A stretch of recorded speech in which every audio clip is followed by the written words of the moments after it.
महिलाओं ने अब पढ़ी लिखी बहू की चाहत से तौबा कर ली है। समाज का यह नया ट्रेंड परिवार परामर्श केंद्र में लगातार आ रहे मामलों से सामने आया है। शनिवार को होने वाली सुनवाई के दिन महिलाओं की ऐसी भीड़ उमड़ी कि परामर्शदाता भी देखकर हैरान रह गए। सबसे बड़ी चौंकाने वाली बात तो ये है कि हर महिला अपने सास ससुर और पति को जेल भिजवाना चाहती है। छोटी छोटी बातों को लेकर विवाद इस कदर बढ़ रहा है कि अब घर टूटने की नौबत आ चुकी है। ना तो बहू झुकने तैयार है और ना ही सास ससुर और पति। परामर्शदाताओं ने इन हालातों को बेहद चिंताजनक करार दिया है। उनका कहना है कि अगर यही हालत रही तो समाज पूरी तरह से बिखर जाएगा। इधर सुनवाई में आई महिलाओं ने जिन बातों को लेकर विवाद होने की बात कही है वे इतनी छोटी छोटी हैं कि उन्हें आपस में घर में ही सुलझाया जा सकता है।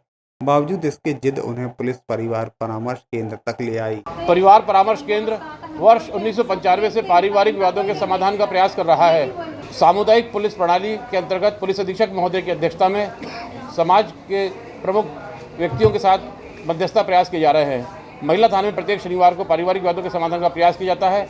महिला थाने में महिला आवेदन लेकर आती है कि तत्काल पुलिस जाए, पति को पकड़ लाए, सास को जेल पहुंचा दे, सास चक्की पीसे और पति पत्थर तोड़े, इस भावना के साथ यहाँ आती है। परंतु कम्युनिटी मीडिएशन के अंतर्गत हम लोग बैठाते हैं, आमने सामने बात करते हैं और समझौता प्रयास करते हैं।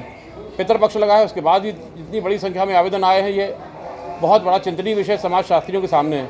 चाहे करवा चौथ हो, चाहे ईद हो, यहाँ पर सभी जातीय वर्ग समुदाय के लोग यहाँ आ रहे हैं।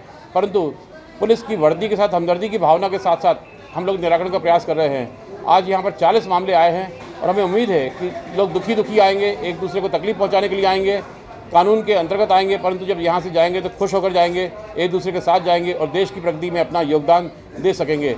समाज शास्त्रियों के सामने एक बहुत बड़ा प्रश्न है कि आजकल सास चाहती है कि बहू पढ़ी लिखी ना हो, और सास यहाँ बताती है कि साहब हमसे कहा गया था कि बहू पढ़ी लिखी नहीं है, परंतु बाद में मालूम पड़ा कि बहू 10वीं तक पढ़ी हुई है। ये एक बड़ा सोचनीय विषय है कि समाज में लोग शिक्षित बहू को क्यों नहीं पसंद कर रहे हैं। ये सारे प्रश्न आज हमारे सामने आ गए हैं। मानव विकास की छात्राएँ भी हमारे बीच में उपस्थित हैं। हम उम्मीद करते हैं कि आने वाले समय में कम्युनिटी मीडिएशन के माध्यम से समाज के लोग साथ आएंगे, आगे आएंगे और ये सोशल ईवल को, सामाजिक अभिशाप को दूर करने का प्रयास करेंगे।